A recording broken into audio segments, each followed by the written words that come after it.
good lunch. I am Cedric Lejeune. I'm a co-founder of a company called Holly. As it states over there, we do data, AI, and sustainability. So you may find those topics to be not so well connected together, but actually both AI and sustainability have a problem, which is data. AI needs data to crunch because AI doesn't invent anything. AI actually makes statistics out of stuff that has already been done and then give you some insights of how you could do it pretty much the same way the other guys did it.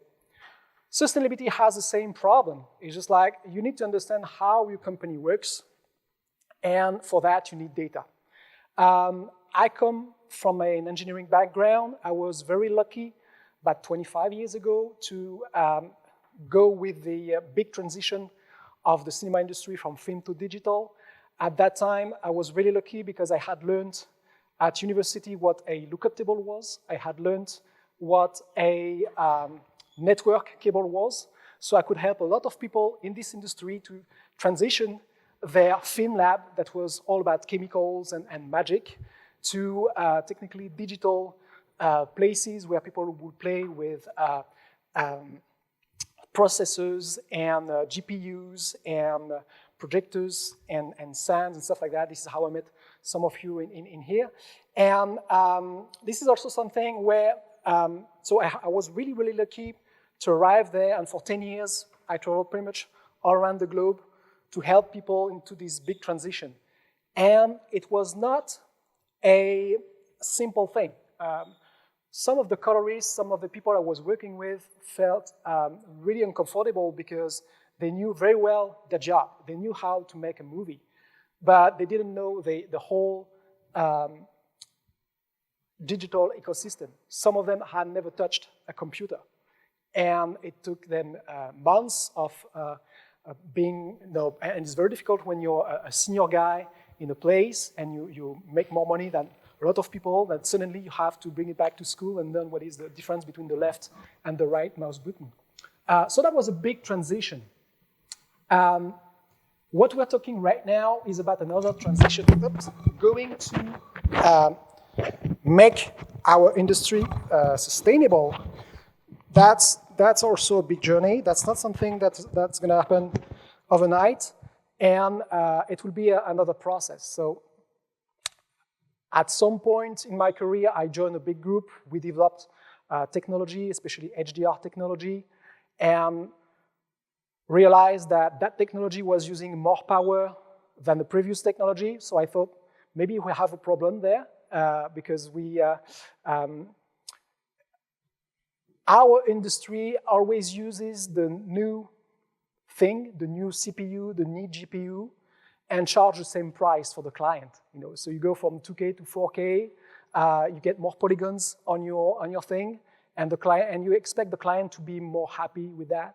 But yeah, at the end of the day, there is a market. That market evolves. So why it's very interesting to get an engineering approach to sustainability is on one side to know about this data and also know a little about how this industry works from a technical point of view, because on the sustainability, you have a lot of people working on all the topics from, I would say, a siloed version. But for example, the whole post-production stuff right now is pretty much untouched on the sustainability. So it's a very new thing. It's a big transition that we have to go through together, because it's also something that sometimes it's a bit difficult at a personal level. You may have some good practices at home, and suddenly you get to the office, and all the machines are running all the time, and you just push more terabytes of storage, and you need more to do more and stuff like that. So at some point, actually, it gets people in a state of, I would say, disjunction between their personal life and the professional life, and that's also something that is difficult to manage. I will be talking about VP vs VP. That might sound bizarre. And actually, I'm going to use a lot of Brad's presentation as a platform because, in fact, what we've been discussing about virtual production for a lot of people, and especially I would say the general public, virtual production starts with the stage, and it's a lot more, and thank you for bringing all that together. And when talking about the environment, we'll be talking both about the digital environment and this environmental equation, so sorry for the little pun on that, but trying to find ways to be more optimal on the way we do things, because at the end of the day, this is the only way to reduce the resource consumption. I was lucky enough 3 years ago to be asked to produce a study for the European Union. So that is something where we, at that time, a lot of countries were subsidizing studios to acquire equipment, and everyone was buying tons of LEDs and tons of processors and GPUs and all that. And the statement was, it's great because people don't have to travel anymore, so we save tons of carbon out of that. Yeah, but say that you have a big stage, it's actually quite easy to get to 10 tons of LEDs plus 10, 15 tons of structure to hold it. Right now, it's actually quite difficult to know how much of that takes. We don't have the information, but we know it's big. So I will show you some numbers about the equipment, because we think about power consumption, but it's not only about the power consumption. But one thing for sure is that, and if you dig into it, we have great artistic benefits, in the sense that obviously working in an environment where if I was on a green screen here and I didn't know what I was talking about, that would be much more difficult than being able to see it. On the lighting, we discussed that with Jeff and everything. Sometimes it's more complicated for some very specific things, but in general, it makes a much more consistent scene. And on the green side, the green points, obviously we have much benefits coming from using less transports. It's also a very important point when we look at numbers, but our industry uses a lot of power, but that power, in most cases, comes from generators, so diesel, and that is very bad. So being able to manage that energy when you're on the stage, that's also something very important. So less construction and more minutes shot per day. That means at the end of the day, you make both financial gains and environmental gains.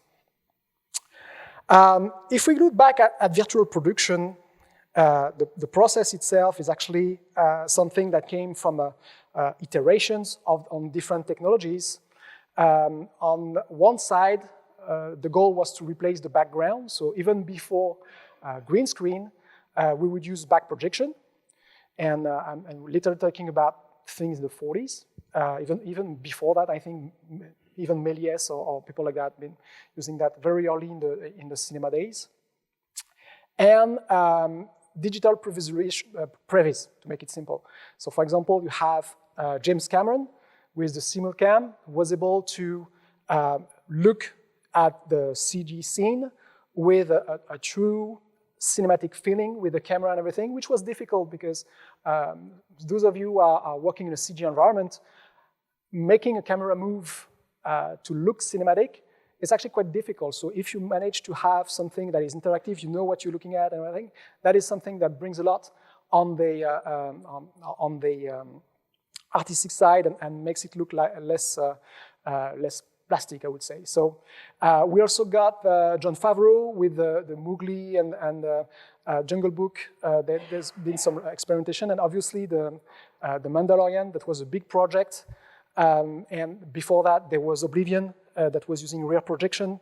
So at some point, we got all the different technologies that were also used in the broadcast environment, where people would use CG real-time insertion within the scene. So all those things actually crossed and iterate to get into something where we can now have a scene that is played in real time behind the actors and can be shot directly. So that may seem as a natural way of doing it, but actually something that is quite interesting if you look at the previs, tunvis, techvis, is that at some point, if you look at the history of cinema, the best movies you will find is when you have the DOP, the director, the editor, the sound guys, and that, working together because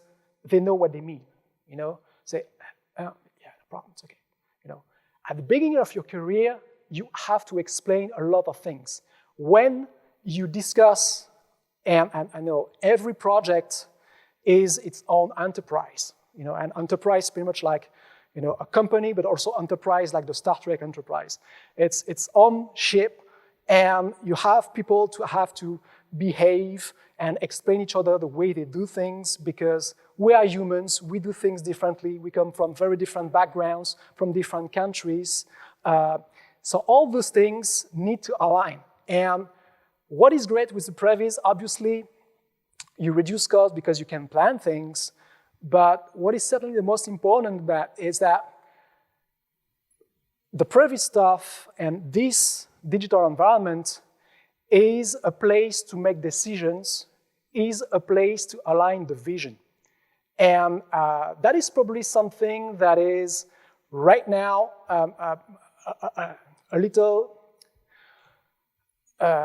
it's not so well understood how much this can make people go together on a vision. So it's pretty much at the crossing between ideation, because you can try things, and production tool set when you actually you build things and then you can plan for that. So that is something very interesting. And the fact that now we have, because I was actually lucky enough and old enough to do that 25 years ago with a product called Filmbox that became the motion builder at Autodesk and all that.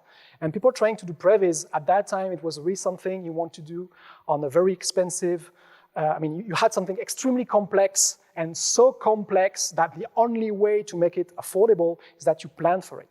Actually, for any optimization process, and I'm not talking only about sustainability, finance or tech or performance, it's about mutualizing and planning.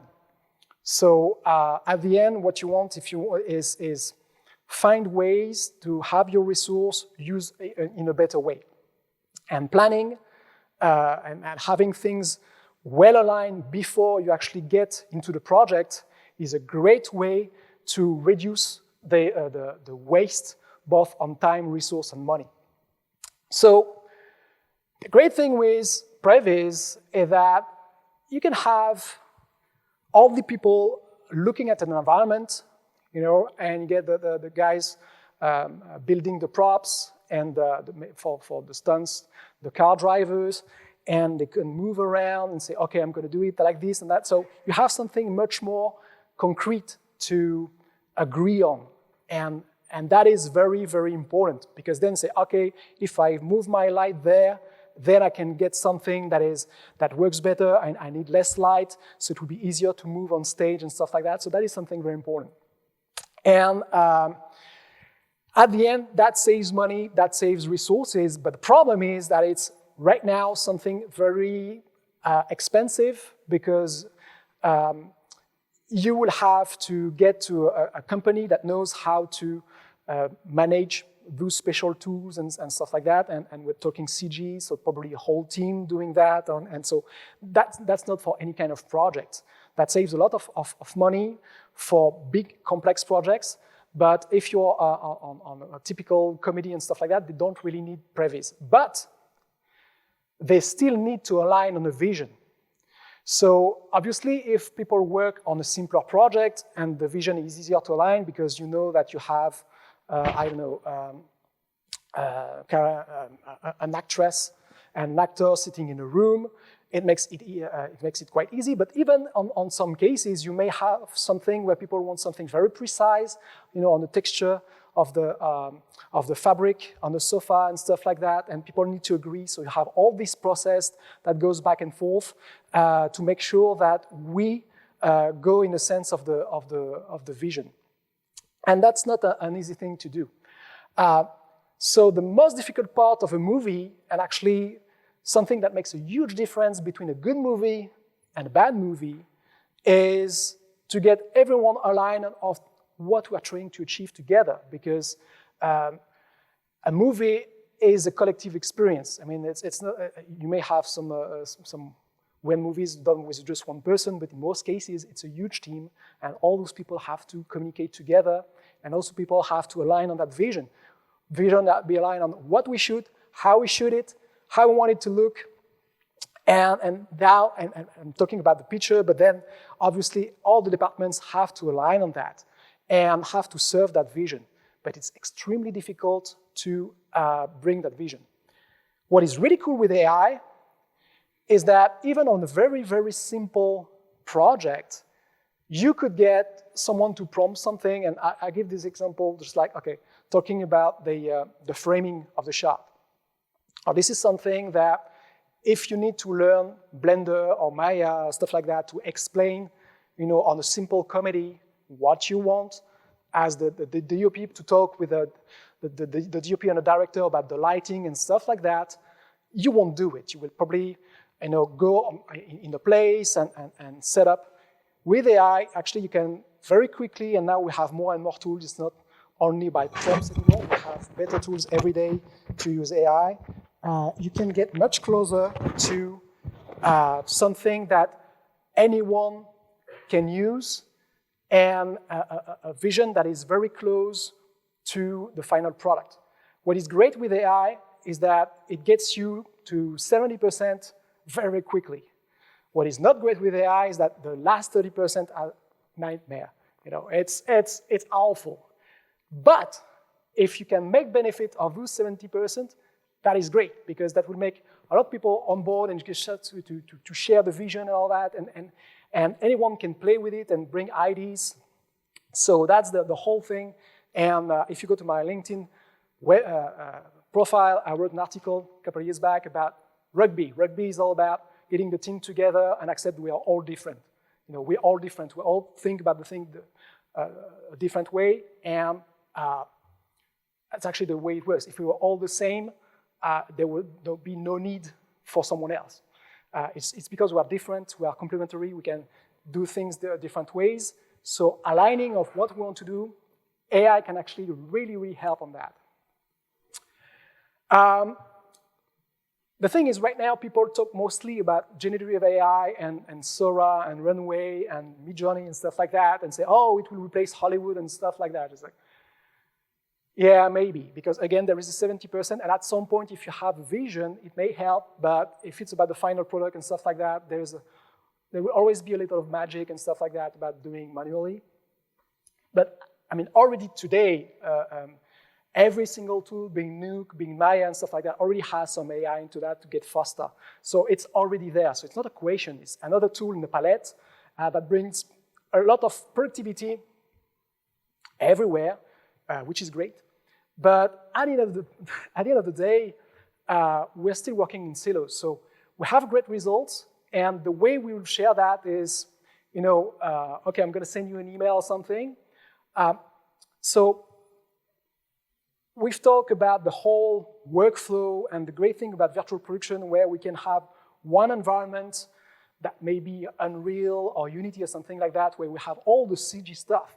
The reality of a production, and 15 years ago, I was developing something that was an online collaborative platform for our business, something, a mix between ShotGrid and Frame.io.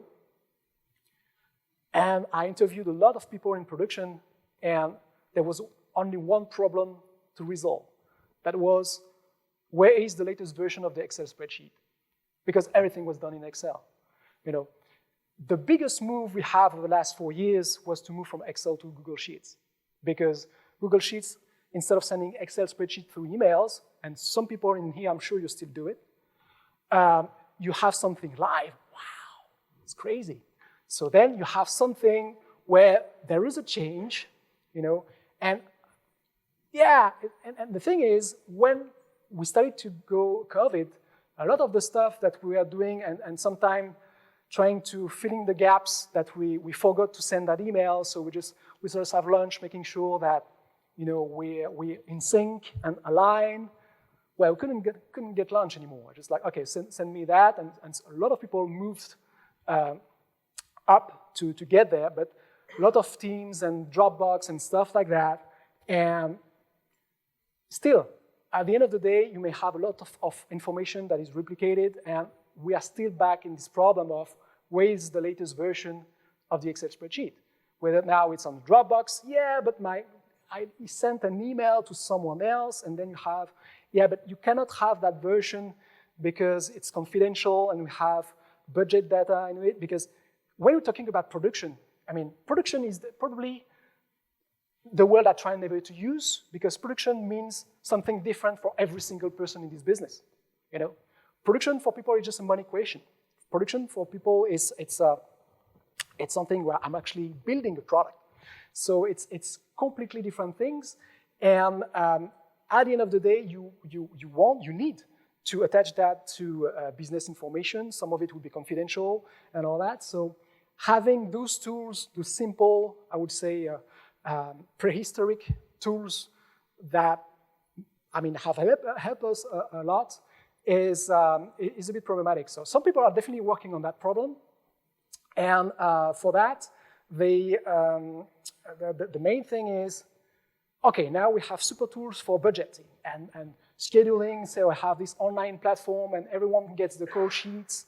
And now I'm going to get the rushes, and I can validate on my sofa, on my iPad, and this is super great.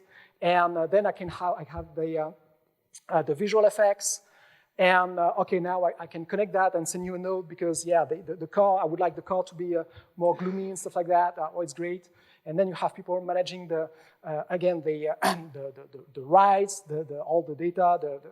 The main problem is then you end up with tons, again, of versions spread out in different systems with people who don't communicate, because, in fact, what you will have is the guys from here and here, they may communicate, but the guys from here and here, they don't even know each other. They have no idea. The guy doing the scheduling and the guy doing the rushes, there is absolutely no link there. So that's a big problem. So at the end of the day, you have data in a lot of different systems, and we are back to this versioning thing. We end up having very smart people, very creative people doing terrible things and stuff that eats all of your energy because you thought you were working on a great movie and you're spending your life in Excel trying to make sure that everyone gets paid and that we can deliver in time. So that's really a big problem, because at the end of the day, everything gets lost into emails and SMS, even though you may have some great tools, very expensive stuff, but the main problem is that all that stuff connects very little silos, and the whole big picture doesn't quite exist. Very simple thing, 2 VFX shots are cut from the timeline because the sequence is a bit too long, and we're working with a couple of people in different companies. How much time do you think it takes to get there? 2 days, 3 days, to make sure that everyone has the information. All the schedules are updated for all the different companies. I've known some people who knew, actually learned the shot they were working on was not in the movie after they completed it. And everyone knew it before them, and the shot was complete. That total waste of money and energy and all that. So that's crazy, but that is our reality, because we are definitely not capable of synchronizing all those things. We have data spaces, so we know what we're doing. Every single person doing all those things is a specialist. Someone that really knows his stuff, is really skilled to do that. The main problem is that the links between those things is emails, SMS. We are the gaffer tape industry. We are the guys who tape things together to make it work, because next project is next project, it will be completely different. Actually, it's not that true. Say that you are cooking and you have a recipe for an apple pie and a recipe for pork pie. Yeah, it's very different. It tastes very differently. It's a completely different project. But at the end, you have flour, you have butter and stuff like that. It's always the same ingredient. So what we should do is just say, okay, we are in the kitchen and try to make sure we have the ingredients in the right place. Some people who are a little more serious than we are, because when a bridge or a building collapse, that might mean dead people. Nobody in our industry will die because of a bad movie. You know, it's okay. So the guys in the building industry, they have this thing called the building information modeling, which is technically a way to represent all the jobs and put them into a whole digital environment where you can actually see everyone's job, because the crazy stuff you have in those environments is you design a beautiful building and then you end up with electrical cables going on top of plumbing. So that is good. The reverse is not good at all. And then you may wait for 3 months because we found out while building the whole thing, and everyone is stopped because of that problem. Again, we are the gaffer tape industry, so at some point people will find ways. But if you want to be more serious, actually, you make sure that you find out before that. So what came out with the BIM is actually one interoperable environment where the guys doing the plumbing, the electricity, the walls, everything, they could walk into the place and say, okay, this cable goes there, you know, they have too much distance, it's the regulation, the security and everything is within the same environment, and there is no surprise. And that is something that I believe now we can get there. Are you familiar with those projects? Maybe some of you more on the tech side of things. This is something that is quite important because we have more and more ways to communicate between different systems. But as you could see in here, it's mostly focused on the 3D aspects. And bringing back to what Brad said this morning, USD and all that is great.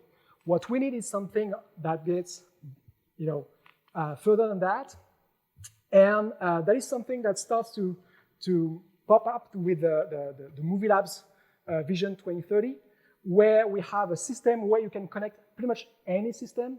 And if it's, again, information about a scheduling budget, you can connect things together. So you have 10 principles. I won't go through that. Just go to their website. It's great. The concept is pretty much you have a central system that is API driven, and you can connect any system to it. So then we'll, whoa, I'm actually very bad on this mic thing. Everything will talk through API, and everything will get updated within a secure environment, which is something very important. And then you can understand the reaction, the connections between the different systems. And if you update something in one system, it's connected, it will replicate the logic, the whole business logic being financial, technical, everywhere. So that is something that is magic. So we can have something like that, a whole, you know, virtual stage workflow, well described, and you know who is doing what. And at some point, you may have the call sheets, you may have the schedule, you may have the paychecks of those people connected to the system. So when you change something, everything gets updated. There is a company called Entertainment Technologists. They are developing a tool called Media Mesh, and what we've done is actually connect that to the carbon impact for each task, because at the end, what we want is to be able to predict the carbon emissions and the power consumption of a production. So right now in here, we are 79 grams of CO2 per kilowatt hour in here, but you can see that it's very different from place to place. So that is a parameter that is becoming more and more important. So carbon is not about pollution, it's climate change, but again, we'll go first to that. It's becoming important because that will condition the way your business is financed. Especially in Europe, we have something called a CSRD, but even in the US, big companies commit to carbon reduction. Actually, Microsoft got kicked out of the program because they didn't quite get there. But right now it's becoming something important, and that if you're working for a studio, if you're working for broadcasters, more and more they will ask you about your carbon emissions, how you plan to reduce them, and all that. So it's something within the logic. You have to understand how your carbon emissions, where they come from. So that again, that's a data problem. If you're asking for a consultant to get all the information, we're talking about years of work just to have a picture that is acceptable. So just to give you an idea, there is the power on one side, but there's also the carbon emissions coming from manufacturing of the equipment. So what we say when we say cradle to gate, CTG, means that to produce this machine, it took that much, and it's a combination of processes, industrial processes, energy, and all that to get that machine to your door. So that can show you that different machines have different impacts, and something that is counterintuitive. So for example, this workstation is actually almost the same as just a monitor. So different technologies have different impacts, and that may vary quite a lot. So ultimately, and we have still things that are not very well known. So for example, the thing about GPUs right now, you don't quite know how much it takes to generate ones. It's the same with LED walls. Actually, that's a problem. If you read my study, you will find out about it. But at the end of the day, what we want is to be able to measure what is the impact of an artist. And as you can see, just the equipment may change, have different impact in different places. If we take Paris, we take Mumbai, it's not that different, but that's mainly because in Mumbai, they eat vegetarian, whether in Paris, we eat a lot of meat. And then the equipment is all based differently. So if you are doing the same thing in different places with the same equipment, it will have a different impact. So this is something we are working on. Actually, we have a partnership with the Breda University, but also a university in France working on that. So the good thing is, working remotely, actually, you may have a team working from home. If you don't travel and stuff like that, you will save quite a lot of carbon anyway. So the more you can prepare on your job, the least time you will spend on set, the least time you will spend in post, because it will be well prepared, and that will be in a low carbon environment. And the more we have tools that are connected together, the least we discover things too late, and the least we need gaffer tape to fix it. So obviously, digital is a big problem. We have to think about the impact of AI, which is it takes a lot of CPUs, GPUs, data centers, and on top of that, you have the water consumption, which is a big problem. But at the end of the day, right now, we have a couple of numbers. So for example, a tentpole movie would be like 3,000 metric tons of CO2. A lot of that can be really, really well optimized if you prepare it better. And again, it's all about planning and utilizing resources. So if we have a good digital environment to prepare for things, then first, it makes the whole thing on set a much more enjoyable experience. And then you just optimize the time you have, which is very expensive time, very resource-consuming time on set. And if we manage to have all the data all connected and updated in real time, then we can have an industry that is much more efficient. All right.